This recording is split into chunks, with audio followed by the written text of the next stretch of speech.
I was supposed to be trying on wedding dresses that morning. Instead, I was standing in my kitchen, holding a cold cup of coffee, rereading the same 5 words over and over again on my phone. I can't do this. Goodbye. That was it. No love, Nathan. No explanation. No warning. Just a text message from the man I had planned to spend the rest of my life with, less than 3 weeks before our wedding. And just like that, he disappeared. Phone off, socials gone. Mutual friends had no idea. Even his mom, his actual mother, said she hadn't heard from him. And the worst part? I knew why. I knew the second I saw the message. Because 2 days earlier, he'd found my old journal. And in it, tucked between wedding planning notes and random grocery lists, was the entry I should have burned the second I wrote it. If it turns out the baby isn't Nathan's, I'll have to tell him eventually. I can't live with this lie forever. But how do you confess that your child might be one of 3 men when you're marrying someone who still believes in forever? I remember writing that after a therapy session. I remember crying so hard I nearly threw up. And then I tucked the journal away, convinced I had time. Time to figure it out, time to make sense of what happened during that one awful, blurry, complicated month of my life. But time ran out. I guess I should back up. Hi, I'm Ava. 32. Marketing executive. Engaged. Or, I was.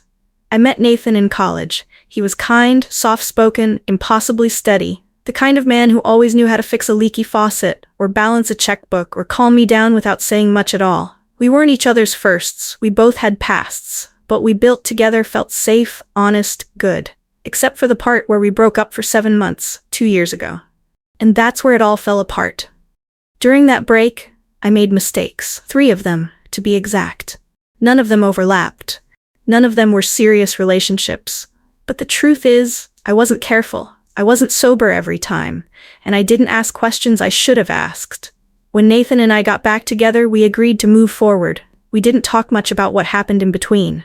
We were both hurting and wanted to believe love could make it all okay. Then the test came back positive. Pregnant. Nathan cried. He was so happy. I wanted to be too, but all I could think was, what if? What if the timeline doesn't match? What if the baby isn't his? I convinced myself I'd never have to tell him. We did the math. It probably worked. It looked fine. And part of me thought, as long as I love this baby, does it matter? Until I started writing, just to process, just to let it out, and he found it. Now he's gone. No calls, no closure, just silence. I'm left here, 7 months pregnant, alone, humiliated, with a $12,000 deposit lost to a wedding venue we'll never walk into. People keep asking me what happened. I lie. I say, cold feet. I say postponed. I say we needed time. Because how do you explain that the man you love ran, not because you cheated, but because the truth came too late? Because your honesty had an expiration date, and you missed it? I wish I could say I was surprised. But the truth? I knew this was a possibility. I just thought love would be enough to outrun it. Turns out, love has a limit. And I crossed it. We weren't on a break. We broke up. Let me be very clear about that. When people hear what happened, they assume Nathan and I had some vague Ross and Rachel arrangement, something temporary, something soft. But we didn't. He told me point blank 2 years ago, I can't do this anymore, Ava. I feel like you're somewhere else and I'm tired of reaching. And he was right. I was somewhere else, lost, confused, grieving the version of us I thought we were supposed to be. So I let him go. For the first 2 months, I didn't sleep. I threw myself into work. I got promoted, I redecorated my entire apartment, and I cried into my cereal every single morning like clockwork. But around month 3, something shifted. I decided if I was going to hurt anyway, I might as well have fun, and that's when the spiral began. Ben was first. A mutual friend from work. He had always flirted a little, harmless things I never took seriously. But one night at a company party, he caught me outside alone, asked if I wanted to get out of there, and I said yes. It was quick. Detached. We never talked about it afterward. I didn't even save his number. Leo came next. Vegas trip with my best friend, drunk off margaritas and resentment. He was a bartender, a wanderer, the type who called me babe within 20 minutes of meeting me. It was 2 nights. He had a tattoo of a jellyfish on his thigh and told me he used to be a marine biologist, but I don't even know if that was true. All I know is that when I left, I cried on the flight home. Not because I missed him, because I didn't, but because for a moment, I felt like someone new.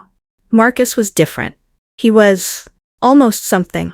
He was a friend of a friend I met at a book launch. Smart, thoughtful, kind of shy. He invited me to dinner, then a museum, then to his place one night when we weren't ready to say goodbye yet.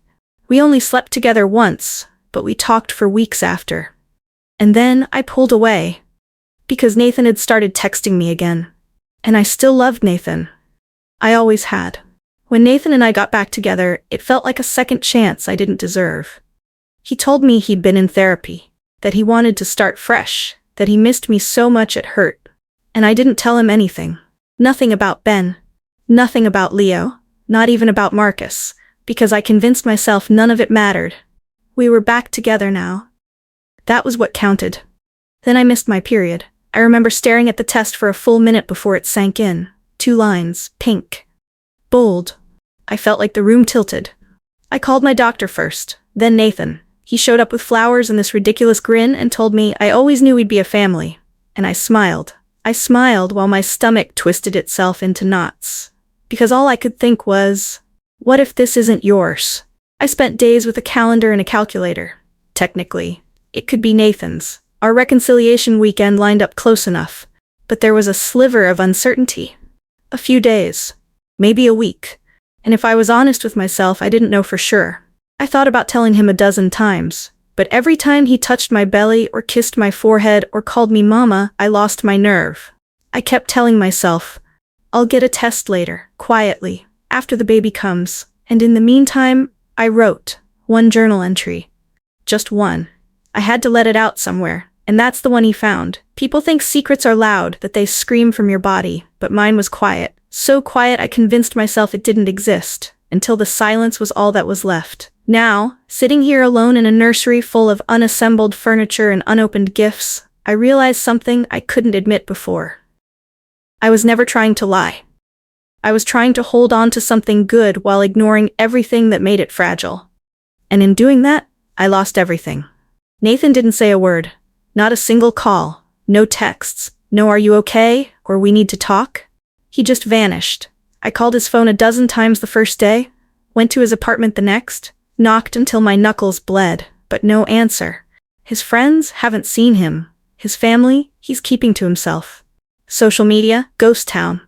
The man I'd planned to marry, the man who told me he wanted to be a father, was gone. And all because of a journal entry I never meant for him to find. I was 7 months pregnant, alone, and terrified. So I did what any desperate woman would do. I reached out. First to Ben. He ignored me. Then Leo. He blocked me. Then Marcus. He answered. We met in a coffee shop near my apartment. He was calm, compassionate, but distant. I'm not going to pretend this is easy for me, he said. But if it turns out the baby's mine, I'm willing to be there, in whatever way you need. His words were both a lifeline and a dagger. Days bled into weeks. I begged Nathan for closure. Please, just tell me what you think. Let's figure this out. No reply. My phone became my enemy. Every notification was a jolt of hope or despair. The wedding? Cancelled. The venue? Lost the deposit. The invitations? Pulled back in silence. Friends and family whispered behind my back. Why would he run? They asked. Was she unfaithful? Did she really love him? I didn't have answers. Only shame. And a growing fear that maybe I'd lost not just a husband, but myself. One night, Marcus sent me a message. Nathan sent me a letter. I didn't want to read it, but I did. Ava, I loved you once like I'd never loved before. I thought we were building something real. But the doubt, you carrying secrets, it broke me. I'm scared. Not of you, but of what this means. I can't face a life wondering whose child this is. I'm sorry. Nathan, I folded the letter carefully, like it was a relic. And for the first time I understood. Sometimes love isn't enough. Sometimes love breaks under the weight of truth. After Nathan's letter, the silence was deafening. I didn't know if I should scream, cry, or disappear. Instead, I did the only thing left. I faced the 3 men who could be the father of my child. First was Marcus, the one who had answered me when no one else would. We met again at the same coffee shop. This time, the air was thick with unspoken words. I want to be here for you, he said quietly. But I need you to know, this isn't easy for me either. I nodded, grateful yet ashamed. He didn't promise to replace Nathan, didn't offer me a future, but he promised honesty. That night, I realized I needed more than promises. Ben and Leo? They were ghosts. Ben ignored every call and message. Leo blocked me after a single text. Their silence echoed the chaos I felt inside. The nursery sat half-finished. The crib, the stroller, the tiny clothes. They all felt like reminders of a life I wasn't sure I could claim. I was alone, but slowly I started to feel something stirring inside. Not hope, not happiness, but strength. I went back to therapy. I started journaling again, this time without fear. I wrote about love, loss, mistakes, and forgiveness. I wrote about being a mother, regardless of the genes involved. One afternoon Maya called. Not Marcus, not Nathan. Maya. Her voice was soft. I heard what happened. I'm here if you want to talk. I hesitated, but finally I said, I'm ready. That call didn't erase the pain or the loneliness, but it reminded me I wasn't broken beyond repair. And then came the hardest truth. I might never know who the father is. And that's okay, because my child doesn't need a name on a birth certificate. My child needs love. And I'm ready to give it. The road ahead is uncertain. But for the first time in months, I'm not afraid, because I'm no longer running from the truth. I'm running toward the life I deserve. Months passed. The baby came into the world on a rainy autumn night. I held him before I even knew his name. His tiny fingers curled around mine like a promise. I looked down at his face, the soft curve of his cheek, the way he scrunched his nose when he yawned, and I knew one thing for sure, he was mine. I never got a DNA test. Not because I didn't want to know, but because I realized it didn't matter. Whoever his father was, he would never love him like I did. The night spent rocking him to sleep, the mornings filled with coos and sleepy smiles, the days of scraped knees and bedtime stories, that was love. Nathan didn't come back. He sent letters sometimes, short formal notes expressing regret, concern, but no commitment. One letter surprised me. He said he hoped I found peace and happiness. That was the closure I never expected. Marcus stayed in my life. Not as a lover, not even as a boyfriend, but as a friend. A steady presence when I needed support. Someone who held space without judgment. It wasn't perfect. There were moments of tension, awkward silences, and unspoken feelings, but it was real. I learned to be okay with imperfect, with messy, with uncertain, because life doesn't come in neat boxes or fairy tale endings. It comes in the moments you choose to keep going. I built a family on my own terms, with my son, with friends who became chosen family, with love that's messy, complicated, but fiercely real. Sometimes I still catch myself staring at old photos, wedding dresses, and smiles that don't reach my eyes, but I'm no longer that woman. I'm stronger now, braver, more honest, and as I watch my son take his first steps, I whisper a promise. No matter what, you will always know who loves you. I still remember the very first moment when I held my baby in my arms, hearing his cry as he entered this cold, sterile delivery room. In those moments, all the worries, doubts, and even the pain of being abandoned faded away. There was only one thing left, the tiny child in my warm arms, small and completely mine. I don't know whose DNA my baby carries. I don't know if Nathan will ever come back, but I know this child needs unconditional love, protection, and my presence. I never needed a DNA test, not because I didn't want to know, but because I realized it didn't matter. Whoever his father is, he will never love him like I do. The sleepless nights rocking him to sleep, the mornings filled with coos and sleepy smiles, the days of scraped knees and bedtime stories, that is love. Nathan never returned. He sent letters occasionally. Short, polite notes expressing regret and concern, but no promises.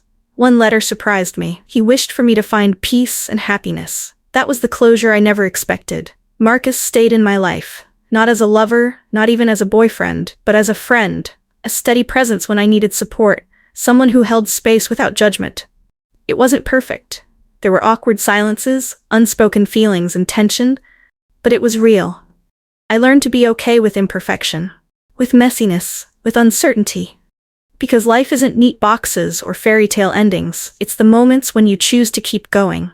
I built a family on my own terms, with my son, with friends who became chosen family, with love that's messy, complicated, but fiercely real.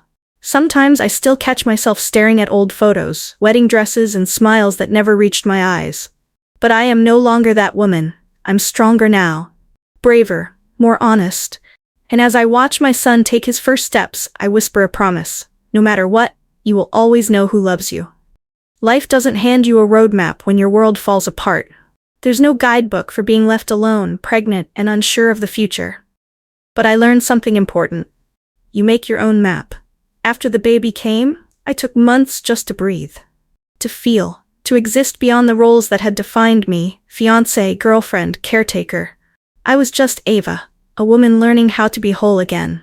Motherhood changed everything. It's not the cliché about love so big it breaks your heart. It's about the small, quiet moments. Waking up at 3 a.m. to a tiny hand finding yours. Laughing at the first wobbly steps, feeling exhaustion mixed with pride. But it also meant learning to say no. No to shame. No to judgment. No to people who couldn't accept my story.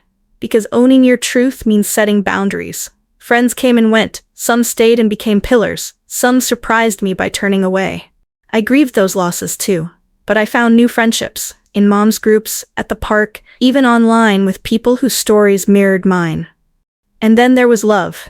Not the fireworks or the fairy tales, but something quieter. Someone who saw me, not just the scars or the mistakes, but the woman who survived them. Someone who held my son like he was his own. I won't pretend this chapter is perfect. There are still hard days, moments when I wonder if I did enough. Times when the past tries to creep in and steal my peace. But I've learned to keep moving forward. I write now, not just journals but stories, of pain, hope, and healing. I share my journey so others know they're not alone, because silence kills, and sometimes speaking your truth is the bravest thing you can do. As I watch my son grow, I whisper this to him. You are loved beyond measure. You are more than your beginnings. You are whole. The road ahead isn't clear, but it's mine, and I'm ready to walk it, one step at a time.